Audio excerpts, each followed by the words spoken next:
Hey everybody, it's Jonathan. I know you're like, who is that? Yes, I wear glasses. I've worn glasses like my whole life, probably since the first grade. I just often wear glasses or contacts because these babies are thick. So Sunday was one of those Sundays where I got to the end of the message and I was like, I needed more time. And I was like, how do I squeeze it in this coming Sunday? And I was like, you know what? I can just do a YouTube channel video thing. I can get it out there on social media. This is how cool the internet is. And so I'm going to share the rest of the message. And even if you don't go back and listen to it, it was all about shedding our exoskeleton and just growth. I know that may sound a little bit bizarre. If you weren't listening to the message, then here's basically what I was talking about is just like a insect has an exoskeleton. Eventually, some insects need to break out of that exoskeleton to grow. And I felt like we have an opportunity to grow in our spiritual lives. And some of us just stay in that exoskeleton. And if you stay there, you can't grow. It actually, the very thing that protected you is now restricting you from growth. And so we want to be people who can shed it and grow. It's a good thing. As the exoskeleton, the past, the history was good. But now that we're looking forward, and us as a church, we have our 4 goals. How do we do that? So we looked at David handing off the kingdom to Solomon. But he didn't just hand off the kingdom to Solomon, he handed off a divine download from God for the temple. He basically had all the plans laid out for Solomon. And he hands this off because God said, David, you can't build it, but your son will. And David's pretty remarkable because he gets all of the supplies, all the material, all the people needed lined up to be able to make this happen. And he himself will not get to enjoy the fruit of all this labor. So to me, pretty inspiring generationally. Reminds me that sometimes we do things in our life that we may not get to see come to fruition, but one day we will be blessed for it. So we find this story in First Chronicles, and I've got 4 takeaways from the passage where David is talking to his son Solomon. So I'll read it to you. First Chronicles 28:9. And you, my son Solomon, acknowledge the God of your father and serve him with wholehearted devotion and a willing mind. Some of your translations say loyal heart, willing mind.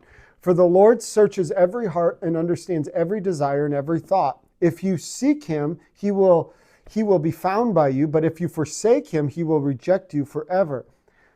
Consider now, for the Lord has chosen you to build a house as the sanctuary. Be strong and do the work. Okay, 4 things. Number 1, we want a loyal heart, okay? What that means, NLT highlights, it is wholehearted serving, going after the Lord, and so as New Testament, going after Jesus.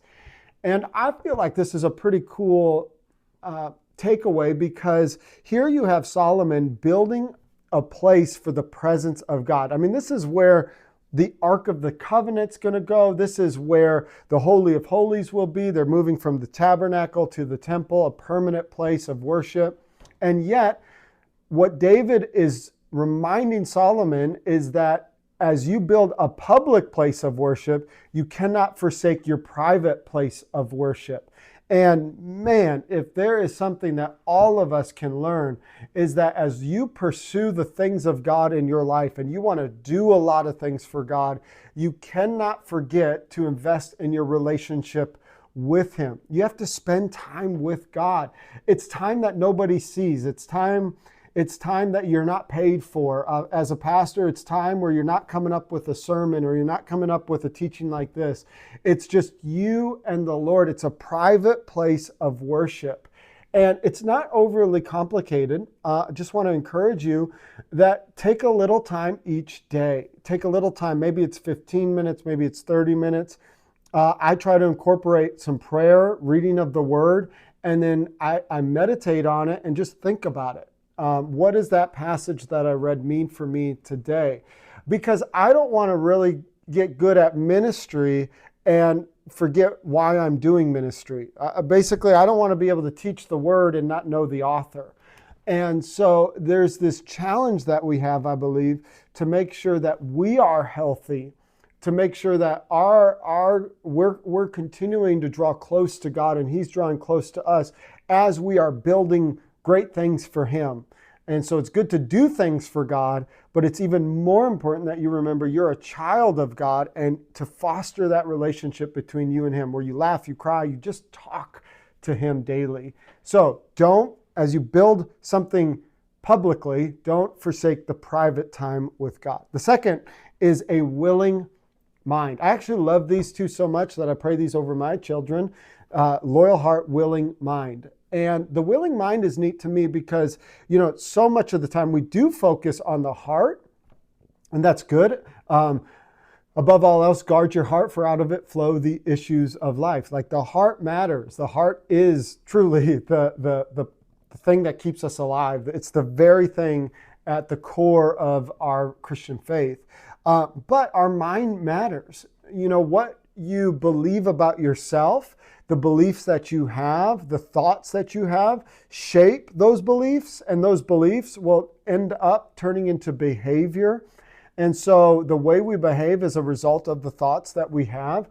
That's where Paul talks to us about taking our thoughts captive and renewing our mind. And so I feel like what David is saying is that we need to keep an open mind. In the beginning, when David addresses the crowd, he has Solomon, and he basically tells the entire kingdom, he says, my son is ignorant and inexperienced and ignorant. Now imagine that I called you up and you were going to lead a certain area of ministry or at your work, and he says, hey, I just want everybody to know this person is inexperienced. We would feel so upset and hurt, like, how dare you say that? But the reason that David said that is because he's telling him, hey, basically, I think, have a little grace, but also you're going to need to come alongside him, support him, encourage him. And I think pride gets in the way so often. And leaders, what do? Leaders learn. Never stop learning, never stop growing, never stop connecting with other people. I spent some time on the phone with a leader that I admire. And I'm telling you, after that phone call, I felt inspired. My faith was stirred. I was full of hope. It just brought something to life. But if I wasn't careful and I let pride get in the way, I would have been like, yeah, I know all of that already. So to have a willing mind is an openness. It's an openness to say, you know what? I think there are other people who know more than I do. And I want to be around those people. I want to be challenged by those people. I want to grow. So loyal heart, willing mind. The third is so important. That is courage. 1 Chronicles 28:20, it says this, David also said to his son Solomon, be strong and courageous. Now, if you're a Bible reader, you're like, I've heard that before. It's the very thing that Moses told Joshua. Actually, God told Moses to tell Joshua to be strong and courageous. In fact, the people, when Moses is handing off leadership to Joshua, the people basically say, we will follow you, but be strong and courageous. And let me tell you, you know this, to build something, to move forward, to step out in faith takes courage. And I think many of us are afraid to be critiqued. We're afraid that we're going to make mistakes. We're afraid of failure. And so there's so much apathy and so many people holding back because they are afraid to kind of pioneer, if you will, into what God has called them to. And Solomon is told by David that you need to be strong and courageous. And then listen what he says, do not be afraid or discouraged. I mean, how many of us lately have just felt discouraged? You're like, man, I've put in all of this prayer and all of this work to try to build something, and I'm not seeing any results.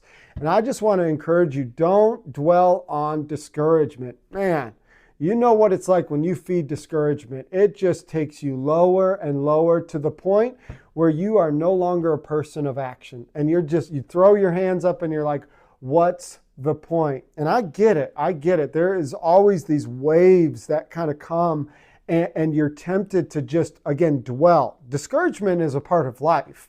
But to dwell on discouragement and just to stay there, you will lose the hope that is supposed to be in your heart. You will not be strong or courageous. So we need men and women in all spheres of life to be strong and courageous. Do not dwell on fear and do not be discouraged. I came across this statistic that's interesting.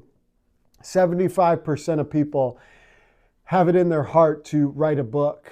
And of that 75%, you can probably guess there is a tiny percentage that actually do it. 3%. I actually read one that was 80% want to and 1%. So even worse. And just think about that for a moment. There are 75% of people who have something in their heart they want to do, but I believe because of fear of failure, fear of people, fear of just trying something new, they're unwilling to do it, and only 3% end up doing that. So, you know what? It takes a lot of courage to do something like this. But I want to encourage you, be strong and courageous. If God is telling you to do it, keep on moving forward. And as a church, man, that is our call.